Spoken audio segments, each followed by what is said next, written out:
रामधारी गुप्ता खंड 2 dictation number 34 and 35 speed 120 word पर minute total words 1000 dictation start होगी 5 seconds में।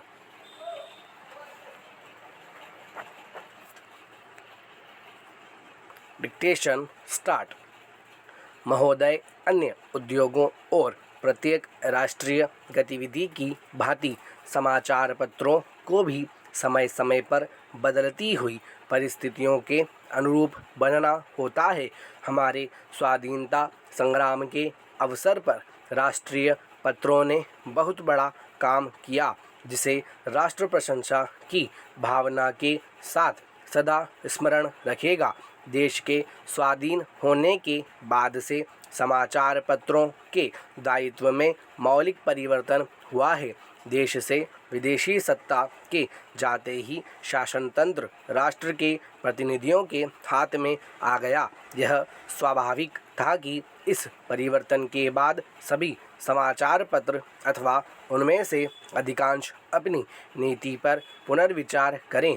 इन 9 वर्षों में अधिकांश पत्रों ने इस दायित्व को सुचारू रूप से निभाया है। मैं यह प्रसन्नता से स्वीकार करता हूं कि पत्रों ने राष्ट्रीय महत्व के प्रश्नों पर सरकार का समर्थन कर उसका बल ही नहीं बढ़ाया, बल्कि जब कभी विचार स्वातंत्र्य और सच्चे मतभेद की मांग हुई तो पत्रों ने आलोचना का आश्रय भी लिया।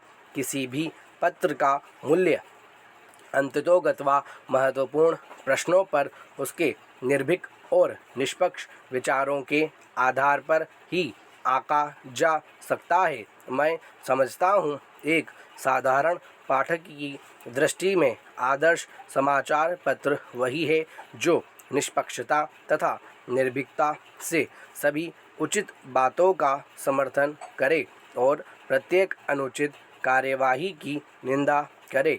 ऐसे देश में जहां विचार स्वातंत्र्य की पूर्ण व्यवस्था है, समाचार पत्र ही अपने निष्पक्ष तथा वस्तुगत मूल्यांकन से जनता का पथ प्रदर्शन कर सकते हैं। यह काम उतना ही आवश्यक है जितना जनसाधारण में संवादों का प्रसार करना। पैरा।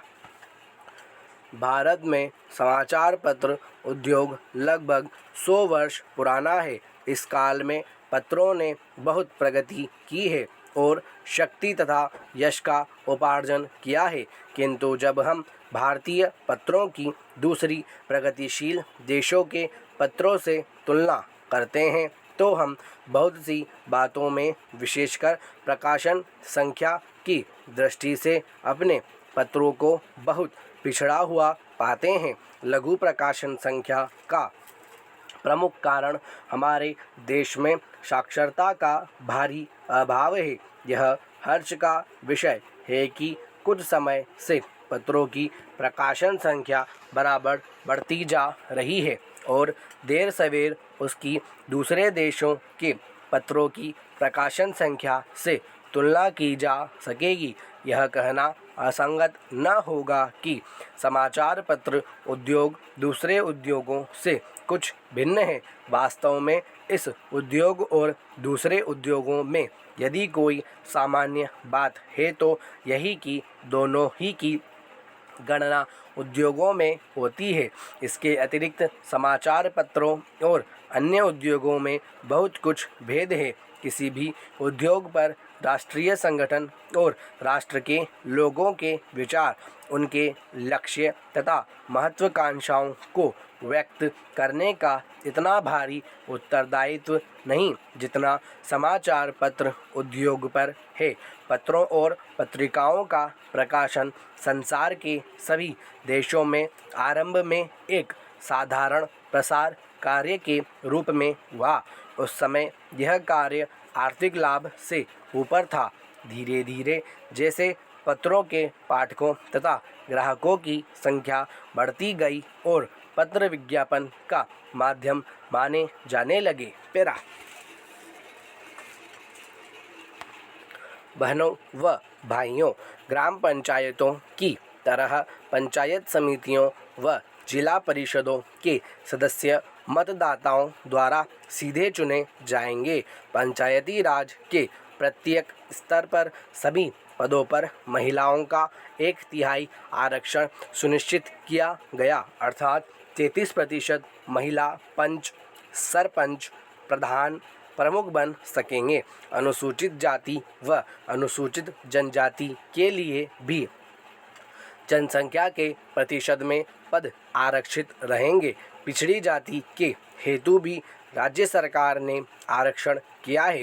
राज्य वित्त आयोग गठित होगा जो संसाधनों को देखकर पंचायती राज संस्थाओं को राज्य सरकारों के करों की आय का हिस्सा दिलाने की सिफारिश करेगा। राजस्थान पंचायती राज अधिनियम 1953 एवं पंचायती समिति व जिला परिषद अधिनियम 1992 को समाहित कर तथा 73वें संविधान संशोधन के प्रावधानों को ध्यान में रखते हुए राजस्थान विधानसभा में नया पंचायती राज अधिनियम 9 अप्रैल 1994 को पारित किया गया, जो राज्यपाल महोदय के अनुमोदन के पश्चात 23 अप्रैल 1994 को राज्य में लागू हो गया। हमारे देश विशेषकर राजस्थान में पंचायती राज की आवश्यकता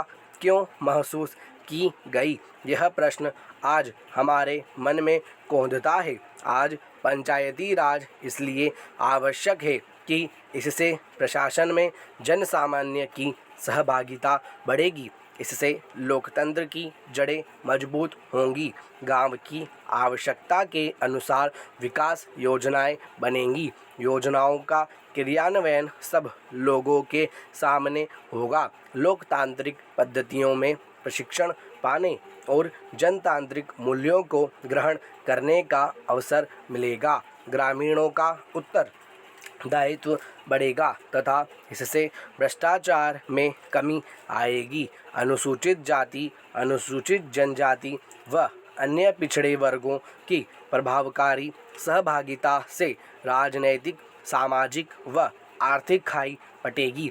विकास संबंधी निर्णयों में महिलाओं की भागीदारी बढ़ेगी तथा सामाजिक कुरीतियों मिटेंगी, लोगों में सहयोग और अपनत्व की भावना बढ़ेगी। इससे ग्रामीण जीवन सुंदर और सुखी बनेगा, गांव की समृद्धि देश को गरिमा व शक्ति देगी और कमजोर वर्गों पर विशेष ध्यान दिया जा सकेगा। पैरा पंचायती राज संस्थाओं में समाज के कमजोर वर्गों का, विशेषकर अनुसूचित जाति, अनुसूचित जनजाति, अन्य पिछड़े वर्गों आदि को उचित मात्रा में प्रतिनिधित्व देने में विशेष ध्यान रखा है।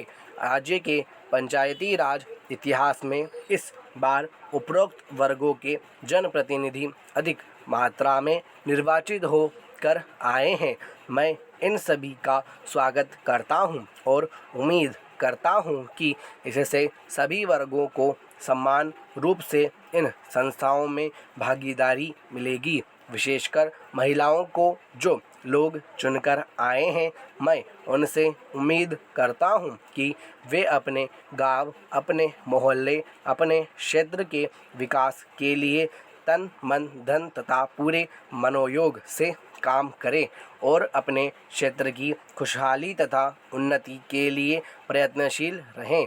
केंद्र सरकार पंचायतों के उत्थान के लिए पूरी तरह से सभी राज्यों को यथाशक्ति मदद देगी। देश की लगभग 3/4 जनसंख्या गांवों में रहती है, जिनकी आय कम होने के साथ साथ शिक्षा, स्वास्थ्य, पेयजल आदि अन्य आवश्यक सुविधाएं भी उन्हें पर्याप्त मात्रा में उपलब्ध नहीं है। Para stop.